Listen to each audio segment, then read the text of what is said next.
And here's the third area. You really want to enjoy your job? I mean, this is the most important part of it all. And that is, you've got to serve God. You've got to serve God. I don't care what job you have. Deborah, would you bring my toy up for me? I forgot to bring it up. But whatever job you have, I don't care what job it is. Thank you. You've got to learn to serve God in your job if you're going to enjoy your job. Now, I was going to bring a full-size lawnmower, but I don't have one. It doesn't fit my hands. But I do have this nice toy, a replica. So imagine in your mind, this is your job. Now, we've got somebody here that does this for a living, right, Ralph? Yeah, I mean, he's a landscaper. How many years have you been doing this? 42 years been doing this kind of work. Now, I started out in ministry doing landscaping. I mean, even before I was in ministry, I was doing upkeep. I was mowing yards, taking care of people's homes while they were on vacation, watering their grass, taking care of their shrubs, trimming their trees, doing all that kind of stuff. And so when I got into ministry and churches weren't able to pay anything, I had to have another job, a second job. So I went back to mowing yards. Now, here's what I know about mowing yards. It's awful.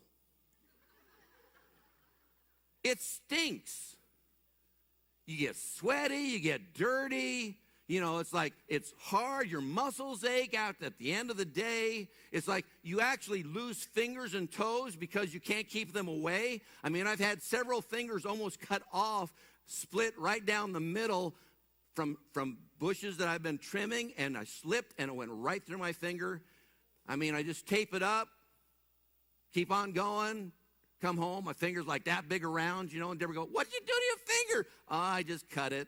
It's okay. But here's what I know, it's dangerous work. You know, climbing a tree, trying to trim the top out of a tree, that's hard. But it's also very dangerous. If you don't put the notch in the tree the right way, you know what happens? It falls on you. And you're with Jesus. All of a sudden, it's like, wow, how did that happen? Right? I mean, so here's what I know about this kind of a job. It's stinky, it's lousy, it's terrible, you work hard. So I know not every job is going to be enjoyable. I get that. I've been there. But here's what I want you to understand. Whenever you do your job, even when it's one of these kind of jobs, you know, the kind of job that you got to dig your hand into this muck and mire and dirt and, it's stinky. It's like, gee, I don't want to have to do that. When you're doing your work for the Lord, it then all of a sudden becomes enjoyable. The stinky job, the hard job, the job that you hate, when you start looking at it as a service to God, all of a sudden it changes your whole perspective. And it doesn't make any difference if it's stinky and sweaty and hard. Because now you're doing it for God as a ministry to Him. And folks, this applies to any kind of a job you're doing. You might be a stay-at-home mom.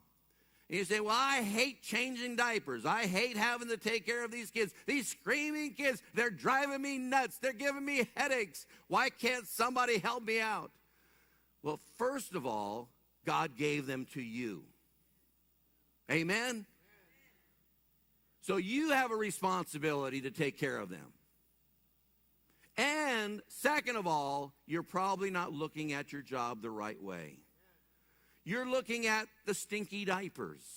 You're thinking about the yelling kids. You're thinking about all the fights, all the arguments you're having to break up, when what you really need to be thinking about is how this is a ministry that God has given to me.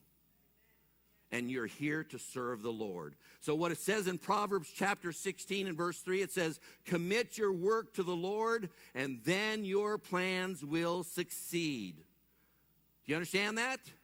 Every ministry, every job can be a ministry for God, where you serve the Lord in the work that you're doing. Ecclesiastes chapter 5 verse 20 says, to enjoy your work, that is indeed a gift from God. The person who does that will not need to look back with sorrow on his past, for God gives him what? joy. When you commit your work to the Lord and start working for him, it gives you an entirely different perspective about your work, about your job that you're doing. And you're going to enjoy it a lot more because now you're doing it for God.